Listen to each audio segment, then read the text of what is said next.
Bem-vindos e bem-vindas à Lei da Paridade.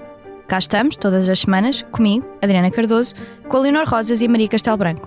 E ouviram bem, é um programa de comentário político feito por 3 mulheres jovens. Se gosta de ouvir podcasts, conheça a oferta que o Expresso tem para si. Da política à economia, ciência e cultura, passando pelo desporto. Entrevistas marcantes, análises e perspectivas que fazem a diferença. Ouça em expresso.pt e nas principais plataformas de podcast. Expresso. Liberdade para pensar. Não queria dizer o óbvio, mas... Oh no, here we go again. Vamos para eleições, mais uma vez. Na verdade, 1 ano e 2 dias depois da inauguração e, no fundo, da tomada de posse do governo, tivemos um debate. Não, 1 ano e 2 dias depois das eleições. 10 de março. Ok, então. Exato, nem um ano nem da tomada de posse. Então, vamos ser mais concretas. Fez um ano na segunda-feira. 1 ano depois da eleição de Luís Montenegro para Primeiro-Ministro, foi apresentado pelo Governo uma moção de confiança na Assembleia da República. Estamos a gravar hoje, quarta-feira, quando sai o episódio, foi ontem, terça-feira, e pedimos desculpa de chegar mais tarde, mas é exatamente para estarmos atualizadas.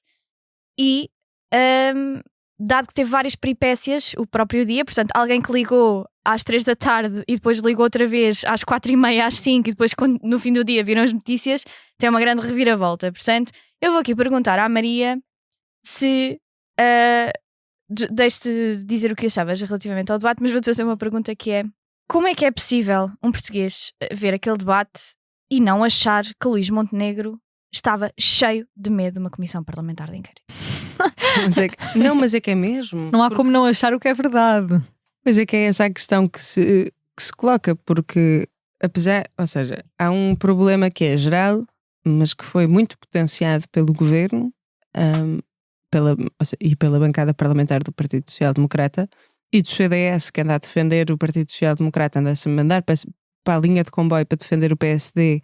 Eu nunca vi um partido com tanto medo de morrer, porque chega a ser é estranhíssimo o CDS a defender mais o governo do que o próprio PSD. Mas estas duas bancadas estavam em desorientação total. Eu não sei, quando tu me perguntas, Adriana, se o Primeiro-Ministro estava com medo da comissão de inquérito, eu acho que às tantas o Primeiro-Ministro, quando entrou, não estava. Porque eu acho mesmo que o Primeiro-Ministro achou que o Partido Socialista ia recuar. Que é uma coisa que me deixa estupefacta. Porque o PS tem dito, desde o dia 10 de março, que se o Partido Social Democrata quiser avançar com uma moção de confiança, que o PS chumba. E o PS viabilizou. De facto, eles têm razão. Viabilizaram, Eles avisaram tanta vez que não iam aprovar. Não é isso, eles viabilizaram, repara. Eles ajudaram para a eleição do Presidente da Assembleia da República. Abstiveram-se e votaram contra, ou seja, não viabilizaram 2 moções de confiança de censura contra o Governo. Voltaram atrás, e eu critiquei muito Pedro Nuno Santos, no processo orçamental, porque esteve em desorientação total. Agora quem está em desorientação total é o Primeiro-Ministro. O Primeiro-Ministro em cessação de funções. E o seu governo, porque repara, quando tu dizes, e disseste bem, às 3 da tarde era uma coisa, às 6 da tarde era outra, às 4 era outra, havia propostas e contrapropostas, tudo o governo a negociar consigo próprio, porque o Partido Socialista de facto manteve-se no mesmo sítio. A última vez que o Primeiro-Ministro falou foi pouco antes das 5 da tarde. E teve o seu governo a defendê-lo, a ir às cordas por ele, e o Primeiro-Ministro estava calado e de facto percebe-se a partir daí que Luís Montenegro não tinha um plano. Estava a fazer um jogo de telefone com o Hugo Soares também, durante esse tempo. E não tinha plano Não nenhum. tinha absolutamente plano nenhum, nota-se claramente. Houve uma desorientação que eu não estava à espera de ver num Primeiro-Ministro que cultivou a imagem do homem forte durante estes meses todos e de repente caiu a capa. E desculpem, parece que estou quase a fazer análise de body language, mas é importante perceber, mas é mesmo importante, porque de repente o xadrez mudou completamente, o tabuleiro mudou completamente. Quem estava a passar uma imagem de credibilidade e de postura primeiro-ministeriável, se quiserem pôr, era Pedro Nuno Santos, efetivamente. E a seguir, quando falou ao país, também. Porque, reparem, quando o governo tenta... Tu fizeste um tweet que eu até retuitei porque achei mesmo on point, que é: o governo diz que quer quer ser super claro, super transparente, cristalino, quer esclarecer tudo. E a forma que tem é tentar limitar as condições de uma comissão parlamentar de inquérito. E o âmbito, que é outra, que acho muito surreal. Pois, isto para quem está a ver em casa não parece nada uma pessoa que queira ser clara e cristalina. Parece uma pessoa que está com imenso medo de uma comissão de inquérito, que é aquilo que nós estávamos a prever há 2 semanas, que Luís Montenegro tem de facto alguma coisa a esconder. Prefere levar o país para eleições do que esclarecer o país. Prefere o fim do seu governo do que o início da transparência, e isto é absoluta. Eu estou estupefacta, sabem? Nós temos este podcast há 2 anos. Eu estou a comentar regularmente há 1 ano e meio, já comentei 2 quedas de governo. É surreal. Há um dado importante que nunca, ou seja, nem na Primeira República tivemos tantas quedas de governo. Sim, mas tão esse, rápido.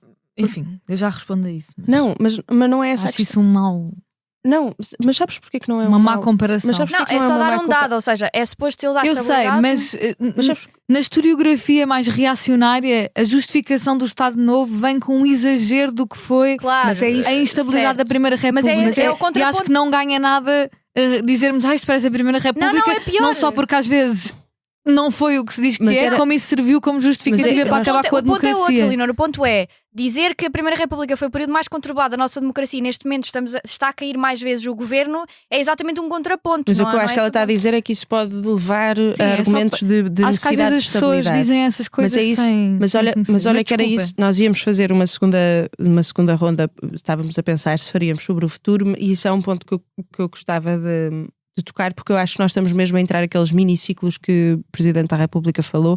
Acho que estamos a entrar aí, é muito preocupante. Não é preciso irmos à Primeira República, basta olharmos um pouco para o lado. A Itália estava nesses miniciclos e veio o Giorgia Meloni pôr ordem na casa, muitas aspas nisto. E eu acho que há uma pessoa em Portugal que é vista pelos portugueses como o fazedor da ordem, o criador da ordem, e não sei se não voltará.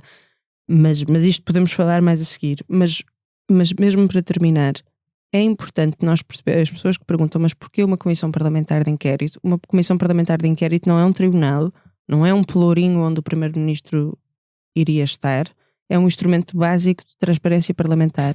Quando nós temos o governo a tentar condicionar este instrumento básico de funcionamento democrático, quando o primeiro-ministro se recusa a dar explicações ao Parlamento e ao país, estamos perante mesmo um irregular funcionamento das instituições.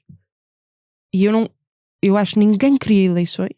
Havia uma pessoa naquela sala que preferia eleições a ser escrutinado, e era Luís Montenegro. Sem dúvida. Leonor, passo para ti para te perguntar. Pronto, acho que podes pegar no ângulo que te fizer mais sentido, mas perguntava-te até relativamente àquilo que foi a intervenção de Mariana Mortágua na comissão, peço desculpa, na moção de confiança, que eu não posso e não sou suspeita de ter algum tipo de simpatia ideológica por Mariana Mortágua e pelo Bloco de Esquerda, mas acho que ela colocou mesmo a questão naquilo que é essencial, que é, isto nunca foi um problema de um governo, isto foi sempre um problema de um primeiro-ministro e de algo que impactava diretamente o primeiro-ministro. E nós estarmos a discutir eleições é a responsabilidade do primeiro-ministro, que não se demitiu automaticamente. Como é que tu achas, e acho que é um ponto interessante para nós abordarmos, que isto vai passar para o eleitorado toda esta situação? Bem, eu queria começar por dizer que estou de acordo com o que tu disseste e de acordo com a Mariana Mortágua, evidentemente. Gostava de começar por dizer uma coisa, que é algumas das respostas que o governo deu ao Bloco de Esquerda, e nós falámos aqui no episódio anterior, o Bloco enviou, se não me engano, 14 perguntas ao primeiro-ministro. Foram 14. E acho que elas foram bastante úteis, e algumas das respostas, por exemplo, ajudaram a confirmar que a empresa criada por Luís Montenegro prestou serviço não só à Sol Verde, que foi a informação que começou toda esta crise política, mas também à Rádio Popular, à Cofina, sociedades de advogados, empresas, etc. Mas ele não falou da Cofina no comunicado. Ele disse só, já sabíamos mas que não era o comunicado, foi na resposta ao Bloco de Esquerda. Sim, mas mesmo na resposta ele não falou de todas as empresas. E agora, eu acho que mas faltaram pelo menos apesar duas. de tudo, se mantém uma grande questão, que é contas feitas, os clientes que conhecemos, e isto saiu em vários órgãos de comunicação social, simbolizaram 14% da faturação da Spin Viva entre 21 e 22, 6% até ao fim de 2023 e menos de 1% da faturação atual da empresa. Portanto, mantém-se uma das grandes questões, que é quem são os clientes que dão a maior parte da faturação desta empresa. Depois continua a enorme questão de que, e já falámos muito disto, de que Luís Montenegro ter vendido a cota a uma mulher, à sua esposa com quem é casada em comunhão de adquiridos, é totalmente inválido. E, enfim, é evidente que os clientes da empresa foram angariados por Luís Montenegro e que, por terem continuado a pagar avanços enquanto este era primeiro-ministro, foi colocado em causa o dever de exclusividade. Isto também já foi indicado, quer dizer, para mim é completamente embaraçoso e indecente termos um lobista a ser primeiro-ministro. É que não há outra forma de o colocar. Eu acho que até Pedro Nuno Santos o colocou dessa forma, se não me engano, e acho que é mesmo uma coisa indecente. E foi até com alguma surpresa e algum espanto que olhei para a forma como não só Luís Montenegro, mas também Hugo Soares e outros membros do governo tiveram o desplante, porque não há outra palavra, de se apresentar à frente do país a dizer coisas como: não estou aqui para vos responder todos os dias, desculpa, mas é literalmente a tua job description, tu tens de estar aqui para responder às tuas coisas. Que um primeiro-ministro não pode ter um passado, não. Como disse Mariana Mortágua, um primeiro-ministro não pode receber avanças de empresas. Ou depois dizer que não tenho nada a ver com isto, mas pronto, eu peço exclusividade, então se pede exclusividade afinal não tem a ver. E como é que um primeiro-ministro pede exclusividade? Como é que não há Esse assuntos, é o ponto essencial. não há assuntos sobre os quais a pessoa que governa um país e que escolhe escolhe e nomeia as pessoas que decidem sobre todos os assuntos do país, pede escusa do que quer que seja. E isso para mim é, à falta de outra expressão, falta de vergonha na cara. E ouvir o Hugo Soares no debate da moção de confiança parecia ouvir uma pessoa que, com toda a lata do mundo, se levanta, desaperta o seu blazer e aperta com um ar todo blasé para justificar o que é um total abuso das instituições democráticas, o que é mesmo uma coisa de tentar levar esta burla média, uma pessoa envolvida assim numa espécie de burla média, a tentar ser primeiro-ministro enquanto recebe avanças de empresas, coisas de casinos. Quer dizer, é mesmo o mais rasteiro que se pode ser. É mesmo caricato explicar isto para pessoas que não são portuguesas. Exato, é caricato, é rasteiro. É mesmo não difícil não é um explicar. escândalo de 500 milhões num offshore de não sei o quê, não. É sobre uma moradia em Espinho, é sobre uma avança da Sol Verde, é sobre um governo que... quer dizer, eu não... Estas comparações são completamente surreais, mas como é que um primeiro-ministro que tem isto tudo em cima dele próprio, nem sequer é exatamente dos membros do governo dele. Aliás, não é sobre os mesmos. Sobre ele próprio, nem sequer tem o instinto de pensar: vou tentar preservar o meu partido e afastar-me, e diz que se for arguído vai a eleições. Quer dizer, se eu fosse, se eu fosse uma pessoa do PSD com 2 dedos de testa e decência, diria... Ou se fosse uma pessoa do PSD que já foi afastada por estar arguída. Ou se fosse uma pessoa que não pode. O que Soares disse que não pode ir para deputados, pessoas que são constituídas arguídas, mas ser primeiro-ministro pode. O PSD está mergulhado. Exatamente. O PSD, desculpem, eu até estou assim um bocadinho chocada, porque até para mim isto é demais. E uma pessoa, apesar de tudo, não somos muito velhas, mas já vimos muitas coisas a acontecer. Mas para mim é totalmente absurdo que esta pessoa e as pessoas à sua volta achem que ela pode continuar a mandar no país. Certo. Ela não pode mandar em nada. Ela não pode mandar na junta de freguesia. E acho que o PSD... Na Associação de Estudantes. Na Associação de Estudantes. Eu acho que o PSD... E queria só dizer 2 coisas antes de terminar. O PSD está mergulhado em escândalos, não só a Distrital de Lisboa, por exemplo, com vários presidentes de junta acusados de uma série de crimes, como agora todo este escândalo com o governo. É uma vergonha de cima a baixo este partido, sem moderar as palavras, e depois dizer, porque também a Maria já disse, como é que uma pessoa, eu sou a pessoa mais transparente do mundo e quero uma CPI que dure só 15 dias, que é para aquilo se despachar e não sei nada, não é? É 2 meses e meio, estamos a aproximar-nos. Mas é um ridículo. 20 dias, ok. É ridículo e é a ridicularização absoluta das nossas instituições democráticas e... Enfim, Montenegro é mesmo uma figura que envergonha o nosso país e a mim me deixa envergonhada, apesar de eu não ter votado nele, como podem imaginar, não é? Bom, eu concordo no geral com tudo aquilo que vocês disseram. Acho que vocês têm... Estou muito revoltada hoje, estou mesmo a pita revoltada, sabe? Mas eu também estou revoltada. Eu acho que toda a gente ficou ontem, mesmo as pessoas que votaram no PSD. Eu ia dizer mesmo isso, que é... vou começar mesmo por aí. Vais fazer uma declaração de voto. Que seria? Vou começar mesmo por aí, que é alguém, e neste momento, acima de tudo, o que mais me choca é estarem os ministros a serem mandados para a televisão a defender algo que ninguém consegue defender. Ninguém. Não é impossível.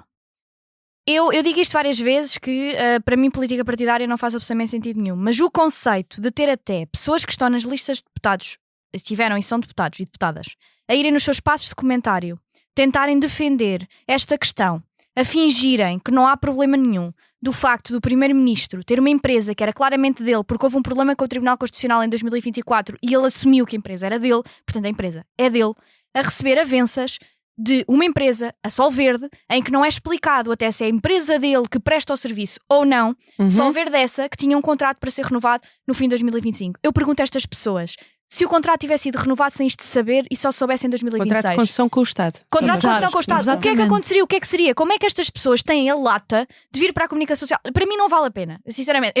Eu vou fazer mais esta declaração de interesses. Não havia lugar de deputada, não havia lugar ministerial, nem uma suposta carreira política ou partidária que me fizesse passar a vergonha de ir à televisão. Mas há quem não tenha vergonha, Adriana. Não há. Eu preferia limpar escadas, não me interessa, mas ir à televisão e dizer claramente, a oposição é que não quer ser esclarecida. Vamos lá ser claros. 14% da faturação é o que está esclarecido. Eu quero saber, e é isto que eu quero saber e espero que a CPI me responda, se existe uma empresa, a do Primeiro-Ministro, que não prestava ela própria trabalho porque existem 4 pessoas no quadro no seu ponto máximo e no ponto normal 2 pessoas que envolviam-se em negócios e tratavam de negócios de centenas de milhares de euros. Isto não existe em nenhuma empresa em E Portugal. essas 2 pessoas a receber 26 mil euros no total. Isto não tem lógica nenhuma. Por não ano. tem Ou qualquer seja, 13 tipo de mil euros lógica. ano. Desculpem, não consegue justificar que uma pessoa que é advogada, que recebe pouco mais do salário mínimo, e às vezes o salário mínimo, para gerir um volume de negócios de centenas de milhares de euros. Isto não tem lógica. Se ainda por cima, se descobrir que não foram estas pessoas que trataram, plot twist, eu acho que não foram mesmo, mas se ainda tivermos esse comprovativo em via de CPI, que foi uma empresa subcontratada, essa empresa subcontratada não ter sido diretamente contratada pela Sol Verde prova uma coisa: a empresa do Primeiro-Ministro recebia avanças políticas, porque não existe justificação para a empresa Exatamente. estar a receber dinheiro. Este é o ponto fulcral. E acho que toda a gente já percebeu isso. Alguém não me é? chegar, É o mais chocante. alguém me chegar e me dizer na comunicação social, pessoas do partido, do PSD e do CDS, que é uma vergonha, aquilo que Paulo E Núncio, completamente. é uma vergonha o que Paulo Núncio e João Almeida estão a fazer na comunicação social, fingirem que isto não é um caso, é absolutamente risível. Queria dizer sobre a CPI. O ponto que a Maria disse e o tweet que eu fiz relativamente ao ser claro e cristalino tem outro âmbito e outro facto, que é: nunca me lembro de uma pessoa que está a ser auditada é que diz quais são as condições sobre as quais vai ser auditado. Isto é de rir. Isto é de rir. É a mesma coisa que quando eu tinha 5 anos e me portava mal, dizia à minha mãe: vamos agora aqui estabelecer qual é que é o castigo que se eu fizer a geneira eu vou receber. Desculpem. Isto não tem qualquer tipo de lógica. Tentar limitar uma CPI no tempo é algo que nunca existiu. E é Nem claro, no âmbito. E lá está. É porque dizem, por exemplo, disseram Margarida Balcer Lopes, disse ontem na SIC Notícias, que aceitaram o âmbito do Partido Socialista. Mas uma CPI é mutável. Se existe Claro. um partido, porque todos os partidos podem fazer requerimentos, podem fazer perguntas, podem fazer questões. Então chegava-se aos 14 dias e 23 horas e 59 segundos e havia uma grande questão que faltava responder. Olha, meus amigos, peço desculpa, mas vamos arrumar as malinhas e vamos embora, porque para fazer o frete ao PSD agora não vamos fazer esta questão. Por amor de Deus, não tem qualquer tipo de lógica, é absolutamente ridículo. E a lógica, e vou terminar mesmo com isto, a prova clara de que Luís Montenegro tem medo da CPI é claríssima a partir do momento que Castro Almeida deu entrevista ao Observador. Quando disse claramente que se o Partido Socialista retirasse a CPI... Foi na sexta-feira, exato. Exatamente, na sexta-feira, antes do Primeiro-Ministro até falar ao país. Portanto, dizer claramente, e disse com estas palavras: se o Partido Socialista retirar a CPI, nós retiramos a moção de confiança. Então, isto é claríssimo, isto foi um tiro no isto não pé. é correlação, é causalidade, por amor de Deus. Por Isto isso é absolutamente Por isso é que Leitão Amar evidente. logo a seguir veio dizer... Vai emendar a mão. Sim, Mas foi vai o que corrigir a mão, não é? Foi o que se verificou no fundo. Nós já vamos falar mais à frente e vou já passar para vocês para fazermos a ronda do futuro, mas queria só terminar por dizer isto. Eu não vou ser suspeita e não me podem acusar de ser suspeita de ser militante anti-Montenegro, porque quando estávamos a falar da questão da lei dos solos... Pronto, mas eu estou a dizer eu relativamente não posso ser acusada disso, porque até quando estávamos a falar da questão, nos trâmites em que era a vida passada do Primeiro-Ministro, eu tinha uma opinião muito clara, que é: claro que uma pessoa com a sua vida passada não pode ser completamente escalpelizada a sua lista de clientes no presente. Acontece que a empresa estava aberta e a receber contratos e avanças enquanto ele era primeiro-ministro. Portanto, é para ficar evidente e claro ao nível que nós estamos e o quão é importante nós falarmos da questão desta forma, porque nós vamos para eleições e o meu maior medo, sinceramente, é que isto seja muito complexo para explicar às pessoas e que as pessoas não consigam perceber o quão, com toda a comunicação social, com os ministros virem à televisão, com a campanha que vai ser feita, que não se entenda o cerne da questão. E o cerne da questão é, um primeiro-ministro português não pode receber avanças enquanto é primeiro-ministro. Ponto final, parágrafo. Passando para vocês? Sim, mas eu acho que tu fizeste uma boa explanação, mas eu acho mesmo que as pessoas não são parvas. Acho mesmo eu também acho que não português... são parvas. Eu só tenho medo que a campanha depois não permita que isto seja explícito para as pessoas. Sim. Não, mas repara, mas quando tu vês uma coisa daquelas no Parlamento, dou-te já a palavra, Leonor, quando tu vês uma coisa daquelas no Parlamento, o que se passou ontem, era mesmo preciso um milagre, parece-me, para as pessoas se esquecerem disto em 2 meses. Ou seja, eu acho mesmo que as pessoas não são tontas. As pessoas vão perceber que o que está aqui em causa é um primeiro-ministro a tentar salvar a sua pele e a entregar o país ao caos porque não consegue explicar porque é que tinha uma empresa aberta. Uhum. E não consegue. Mesmo quando estava a fazer a entrevista à TV e CNN com a Sandra Felgueiras, chegou a dizer, a nossa empresa. E depois as ações do BPA e do BCP. Eu acho que ele explicou o sítio onde dormia especificamente. A explicação é impossível porque está na cara, não é? É evidente para que é que ele, é que um primeiro-ministro recebe avanças. É evidente porque é que uma pessoa quer de forma ilegal e ainda à volta dos trâmites da moralidade e da ética quer continuar a receber dinheiro. É a história mais antiga do mundo, não é? E por isso é que ele não só não tem explicação, como quer decidir quer decidir como é que é auditado, não é? Isso é óbvio, não é? E depois, em segundo lugar, acho que há também uma questão estrutural sobre o PSD aqui para refletir, que é o PSD, tal como o PS, é um partido clientelar que tem milhares de pessoas que precisa de alimentar com cargos de poder, com a estrutura do Estado, com autarquias, etc. Há muito tempo que o PSD se vinha a ver longe do poder do Estado, não é? E agora foi um momento de se agarrar ao poder, de substituir chefias, não só o topo, mas chefias intermédias, da função pública, decidir sobre a função pública. E ao mesmo tempo que há este desespero ridículo de Luís Montenegro que se quer agarrar ao poder, há também um partido que necessita disto para sobreviver, que se quer agarrar a este início de um retomar do poder estatal do qual estava longe já há alguns anos. E nesse sentido acho que, não estando o governo implicado neste escândalo, é verdade que é um partido que necessita disto, tal como o PS necessita. Quando se vê há muito tempo longe do poder, a coisa começa-lhes a correr mal. Depois há também o caso ridículo do CDS, que também está na cara, que se agarra desesperadamente e tenta justificar isso, porque sabe que se for eleições sozinho não elege um deputado, não é? Portanto é bom que continue ali ou continue ali fiel à AD. Nem tem um ministério, não é? Exato, nem tem um ministério, nem tem forma também de alimentar a sua clientela, de alimentar os seus quadros.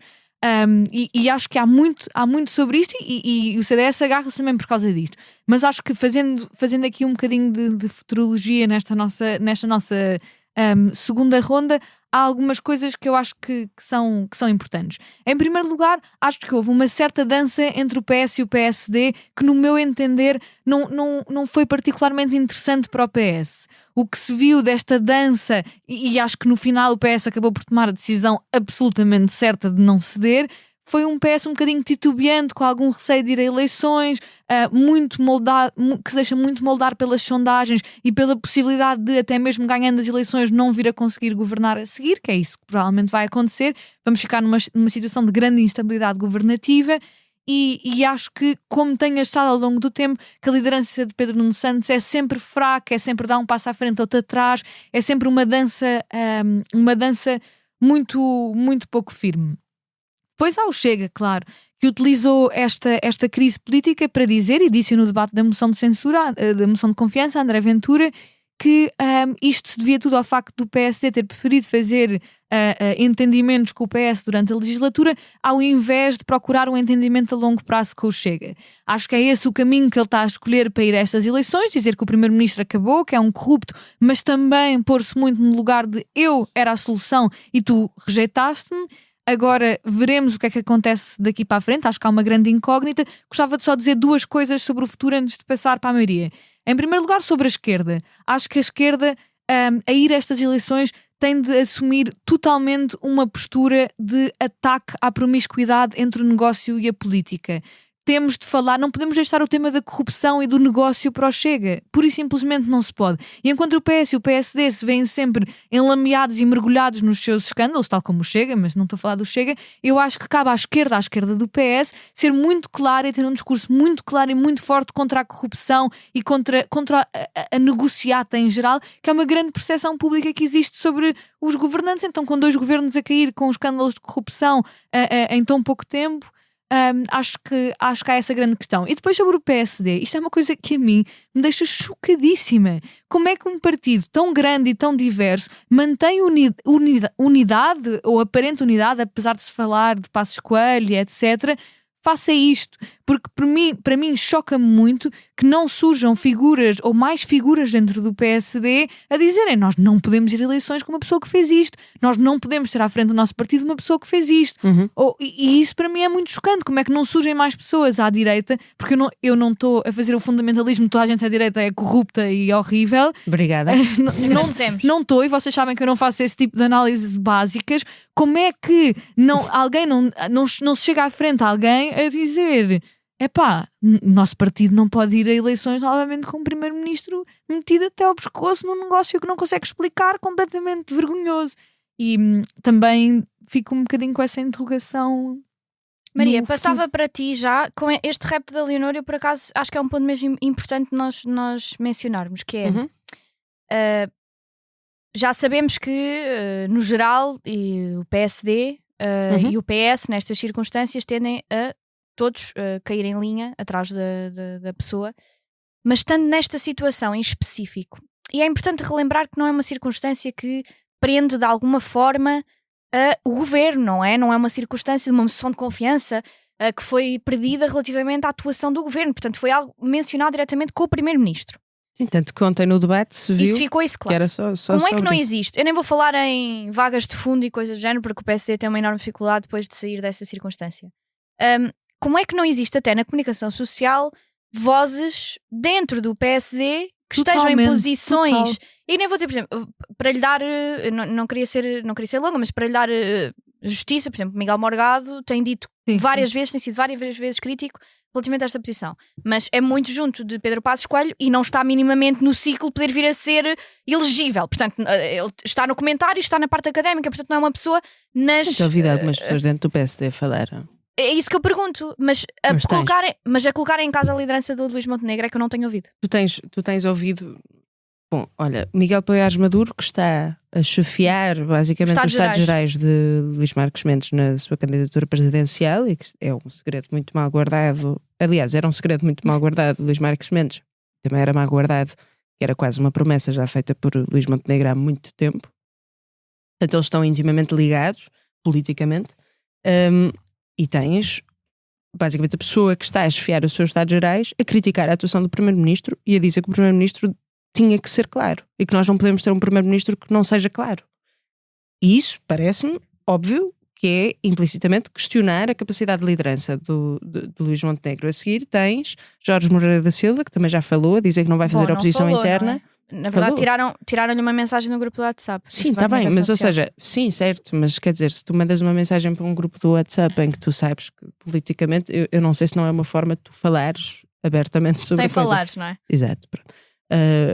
Mas tu tens várias figuras dentro do PSD. Agora, qual é que é o problema? O PSD, e a Leonor tocou nisto, estava há muito tempo sem ir para o poder.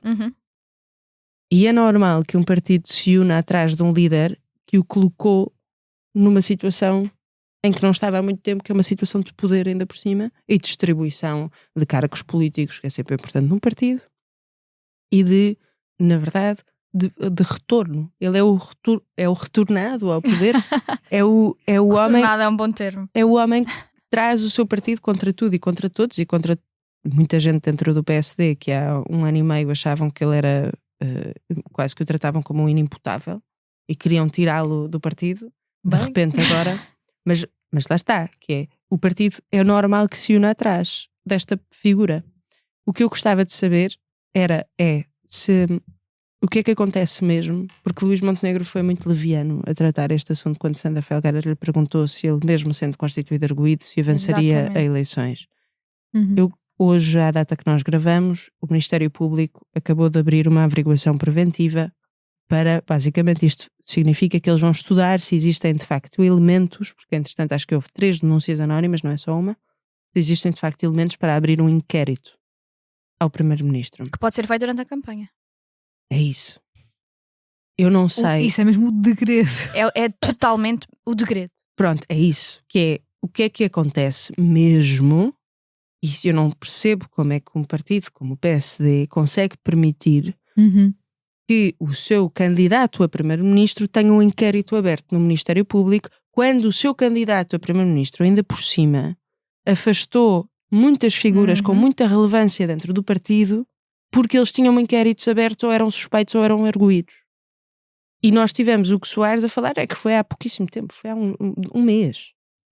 Que deu entrevista à SIC Notícias a dizer sobre o Carlos Eduardo afastamento Reis. de Carlos Eduardo Reis, de Luís Newton, dos cargos de deputados e de outros autarcas do PSD, que a direção do PSD pediu que se afastassem porque eles estavam com problemas na justiça.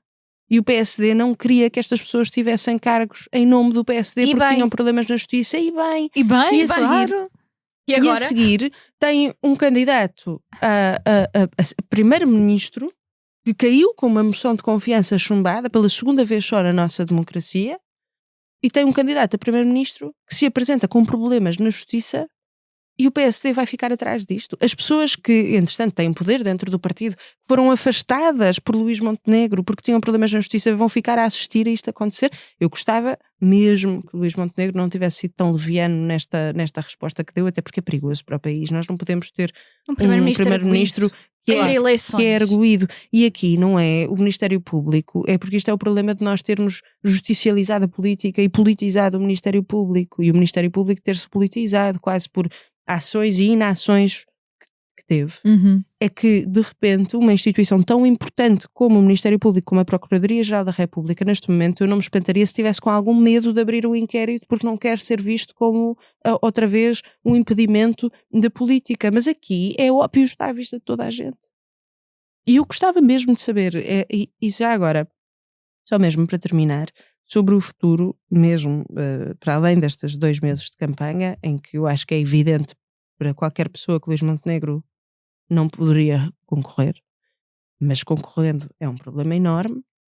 As eleições não apagam suspeitas, as eleições não são um bálsamo, as eleições não são com água benta. Exatamente. Em 2009, José Sócrates foi eleições e ganhou. Foi eleições, ganhou, perdeu a maioria absoluta, mas ganhou. E 2 anos a seguir, 2 anos, ele tratou as eleições como bálsamo também. 2 anos a seguir estava a sair do seu cargo de primeiro-ministro com a troika chamada para o nosso país e estávamos a ir a eleições. Porque as eleições não são isso. As eleições não são um sítio onde tu fazes justiça. Alguém. As eleições não são tipo um detergente de tira nódoas, percebes? E eu acho que Luís Montenegro está a tratar as eleições como isso, como sendo isso, precisamente, e mesmo que ganhe, as suspeitas continuarão, e ele vai surpreender-se, porque as suspeitas vão lá estar, e é impossível. E a Comissão Parlamentar de Inquérito também vai lá estar, que o PS já disse que o faria. Isto vai levar-nos para um sítio muito complicado. Enquanto país, eu tenho medo dos miniciclos, agora para retornar àquilo que falava na primeira ronda, tenho medo dos miniciclos, mesmo para terminar, porque os miniciclos, normalmente, com tanta instabilidade, chamam figuras com cariz autoritário, normalmente. A Leonor falava, e bem, a Primeira República, que depois a seguir veio Salazar como salvador do país, e isso não é bom. Nós não precisamos de um pai. Primeiro houve uma ditadura militar, ele não veio logo. Mas nós não precisamos de um pai. E eu tenho receio que Passos Coelho se torne a Giorgia Meloni de Portugal. E porque eu sei que tu gostas muito do Passos Coelho, eu não gosto e já fui muito. Ok, acusação atirada para cima da mesa sem mais contexto. Sem mais contexto. O contexto foi a tua cara quando disse o Passos Coelho a ser a Giorgia Meloni. Mas eu preferia um espantalho agora à frente da liderança do PSD dada esta circunstância. Vou explicar o porquê. Eu não acho que seja cumulável um primeiro-ministro ser constituído arguido enquanto está no cargo, especialmente constituído arguido por uma atuação de incompatibilidades ou o que mais poderá ser aberto no inquérito do Ministério Público enquanto é Primeiro-Ministro. Nós estamos a falar dele ser arguido num processo anterior enquanto era autarca ou empresário no seu passado. Isto não é uma Tecnoforma 2.0. Nós estamos a falar de uma coisa muito para lá disso. Estamos a falar de algo muito, muito mais gravoso. Portanto, eu preferia um espantalho e explico porquê. Eu não acho que Luís Montenegro, sinceramente, se for constituir arguido, mesmo depois de ganhar eleições, que ele não caia passados uns meses. Eu não acho que isso seja possível. Eu não acho que isto seja possível. Mesmo que o PSD, todos eles não ganhem, não bebam um bocadinho de café e fiquem um bocadinho mais acordados para tentarem fazer algum tipo de disputa interna, eu acho que o país, acho que o Presidente da República que vier não pode permitir que nós tenhamos uma situação de um Primeiro-Ministro que seja constituído arguido. Não acho que isto seja possível politicamente para suster o país. Acho que isto não é tangível. Portanto, falando para o futuro, o meu principal receio... Para além da questão das eleições, porque eu concordo com tudo o que vocês disseram, não vale a pena estar a repetir-me. O que a Maria disse sobre o Ministério Público está muito certeiro e, portanto, vou falar mesmo na questão do futuro. Aquilo que me preocupa mais é mesmo isto, que é... vamos imaginar que Luís Montenegro ganha as eleições. Pronto. Vai ter uma minoria relativa. Uma minoria relativa que não vai ser superior àquela que tem agora. Se for por 1 ou 2 deputados, mantém-se tudo como está, certo? Até pode não ganhar as eleições. Eu disse se ganhar, ou seja, vamos fazer esse cenário que é o melhor dos cenários para ele, não é? Porque ele é que se apresentou para ir a eleições. Imaginemos que ganha. Vai ter que aprovar um orçamento de Estado. De novo, o Partido Socialista nunca na vida vai dar a mão a um primeiro-ministro que está embruído numa questão legal, nunca na vida vai aprovar um orçamento de Estado. Nem sequer vai ser aprovado, sinceramente, a moção de governo, ou seja, o programa de governo não vai ser aprovado pelo Partido Socialista. O programa de governo não tem que ser só foi aprovado há um ano, certo, porque o PCP disse que o rejeitava. Mas isso não faz cair, eu não estou a dizer que faz cair, estou a dizer que não existe e não vai existir algum tipo de adesão pelo Partido Socialista a este governo, seja de que forma for. Se nós já falávamos da necessidade do PSD e do PS comunicarem mais, agora muito menos isso irá acontecer. Portanto, invariavelmente, parece-me isto evidente. Eu, mais uma vez, eu não posso ser acusada de ser partidária anti-Luís Montenegro porque não fui de todo. Mas vou dizer algo muito claro. Luís Montenegro tem de sair da liderança do PSD, tem de sair como... Bem, o governo já caiu, de sair como primeiro-ministro já saiu. Mas tem de sair da liderança do PSD. Porque Luís Montenegro vai empurrar o PSD e o país para miniciclos consecutivos. Se ganhar as eleições, vai empurrar para miniciclos consecutivos ou então vai entregar a vitória ao Partido Socialista com um líder absolutamente fraquíssimo, que não tem uma capacidade política nenhuma, que tem os autarcas do PS todos contra ele, que teve Mário Centeno a fazer uma declaração de voto contra aquilo que era a posição até do próprio PS, portanto está num enorme problema interno. Mesmo que até depois Pedro Nuno Santos ganhe as eleições, continua a ser uma minoria relativa, o país continua a ter uma enorme dificuldade e sinceramente acho que tudo isto poderia ser ultrapassado se Luís Montenegro, já que não tem respeito pela sua mulher e filhos que vão ser arrastados por uma comissão parlamentar de inquérito, completamente, já que não tem respeito pelo seu governo, cujas um conjunto de medidas que até foram particularmente importantes passaram por baixo e não vão conseguir fazer política, não vão conseguir fazer políticas públicas com Luís Montenegro manter-se no cargo, já que não tem respeito por estes, que tenha respeito pelo seu partido e pelo país, porque nós não vamos poder ter isto, é impossível. Isto é impossível. Eu nem estou a pedir para ter a dignidade institucional que António Costa teve quando chegou a Marcelo Rebelo de Sousa e disse: um primeiro-ministro não pode estar sob estas suspeitas, eu vou-me embora. Foi uma bitola estabelecida. Eu nem vou pedir para ele ter esta bitola, mas neste momento, se ele de facto for aberto um inquérito relativamente à sua conduta e relativamente à se não vive enquanto ela é primeiro-ministro, ele tem que sair. E não há maneira de se permanecer. E bom, dado isto, e pedimos-vos desde já desculpa pela nossa agressividade. A nossa agressividade a falar no programa, mas nós daqui para a frente vamos entrar em modo debater campanha eleitoral e não estávamos nada à espera de voltar a ir para eleições. Vou passar para as sugestões, dizendo só que a única coisa positiva para mim desta circunstância é poder parar de falar de presidenciais durante um bocadinho.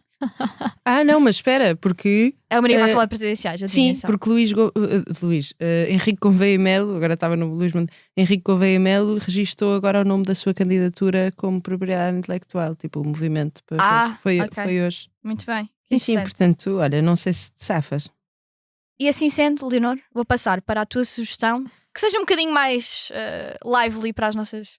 A minha sugestão não tem nada a ver com a crise política em Portugal. Espero que não. Graças a Deus. Na verdade vou sugerir um livro, que é o livro que eu estou a ler agora, que é de uma poeta que eu gosto bastante. Eu não adoro dizer poetisa. Eu também não gosto. Eu não gosto nada desse termo. Não gosto mesmo, também. Portanto, eu não estou a dizer isto porque não sei, estou a dizer porque não gosto. Só um disclaimer, que é a Ingeborg Bachmann. E foi o único romance que ela escreveu. Ela escreveu uma trilogia, mas acabou a morrer tragicamente. Vão pesquisar como. Num quarto de hotel, a meio de escrever esta trilogia. O livro chama-se Malina e é sobre, no fundo, é sobre um triângulo amoroso entre ela e 2 homens na Viena dos anos 50, 60, e na verdade baseia-se numa relação que ela teve com o poeta Paul Celan. Ela era casada com outro homem, ele também era casado com outra mulher, mas eles mantiveram uma relação toda a vida, intelectual e romântica. E eu estou a gostar mesmo muito deste livro, e é um livro também muito poético, porque toda a obra dela é poética. Esta é a única obra de prosa, e recomendo muito a quem nos ouve. Pronto, no meio de... Agora nesta parte eu não estou zangada a falar. Bom, a minha sugestão também não tem nada a ver com a crise política. É sobre um filme que inexplicavelmente me escapou até agora. O filme já tem alguns anos, que é o The Menu, do Mark Mylod. É um filme absolutamente incrível. Eu adoro fine dining e, portanto, eu não sei como é que isto me escapou. Espero que os teus fine dinings não acabem daquela forma. Eu não quero dar spoiler mesmo, mas é brilhante. Mas a Leonor dá sempre spoiler. É brilhante o filme. A personagem do Ralph Fiennes faz mesmo aquele conceito do chefe. É um chefe que, para além da cozinha, se preocupa todo com um conceito, e que as pessoas aceitam ser maltratadas e pagar centenas de euros para literalmente serem maltratadas. E aquilo passa-se no Iris, que é em Oslo, que é um dos restaurantes que eu mais quero ir na minha vida inteira. Portanto, só por isso já vale a pena ver. E queria só dizer que a Anne, a personagem da Anne está absolutamente brilhante, e é mesmo importante estarem com muita atenção para perceber a ligação que ela e o chefe fazem, e pronto, para perceber como é que aquilo acaba. Portanto, eu estou muito entusiasmada com este filme e quero mesmo que toda a gente veja, porque é mesmo bem-vindo a 2023, Adriana. Eu sei, isto escapou mesmo inexplicavelmente, e viu este fim de semana, e agora a todas as pessoas às quais eu chego e já não vejo há uns dias, digo, já viste o The Menu? Portanto, Maria, a tua sugestão, que também é muito querida do nosso coração. Muito especial. Sim, nós concordamos em fazer esta sugestão, assim, tipo, acho que é das 3, porque é óbvio, já vão perceber porque é que tem que ser das 3. É que nós temos o primeiro espetáculo para a Lei da Paridade ao vivo no Teatro Maria Matos. Esgotou, já, ou seja, não podem comprar bilhetes para esse, creio eu. Mas o de 2 de maio ainda não esgotou. 5 de maio. Diz-me ajude. Mas o de 5 de maio ainda não esgotou, e nós gostávamos muito de vos ter a todos e a todas lá, porque vai ser um espetáculo muito interessante, mesmo a quem vai ao primeiro espetáculo, assim, à estreia. Não se coibam de comprar bilhetes para o de 5 de maio, porque nós vamos ter coisas bastante diferentes, e acho que vamos abordar temas diferentes. Surprise! Não podemos dizer mais, mas vai ser muito interessante, com certeza, ter-vos lá. E ver-vos a todos e a todas que fazem o favor de nos ouvir todas as semanas. Eu peço desculpa, acho que nós não vamos estar tão irritadas em não vamos falar da crise política portuguesa. Mas é um pouco difícil, porque as eleições vão mesmo calhar em cima do nosso segundo espetáculo. É verdade. E também estamos muito entusiasmadas com possibilidades de sair de Lisboa e ir a outros sítios. Portanto, esgotem-nos de Lisboa para nós irmos ao Porto, basicamente. Portanto, é isto. Venham no dia 5 de maio, que curiosamente é o aniversário do Karl Marx. Portanto, ela queria muito colocar esta, verdade? Pronto, agora silêncio tenso, e está na hora de acabar a Lei da Paridade. Está na hora de acabar. E assim, com esta nota muito bonita, chegamos ao fim de mais um Lei da Paridade, um programa de comentário político semanal. E como sempre, podem ouvir-nos nas habituais plataformas de podcast e no site do Expresso e da SIC Notícias. Até à próxima semana.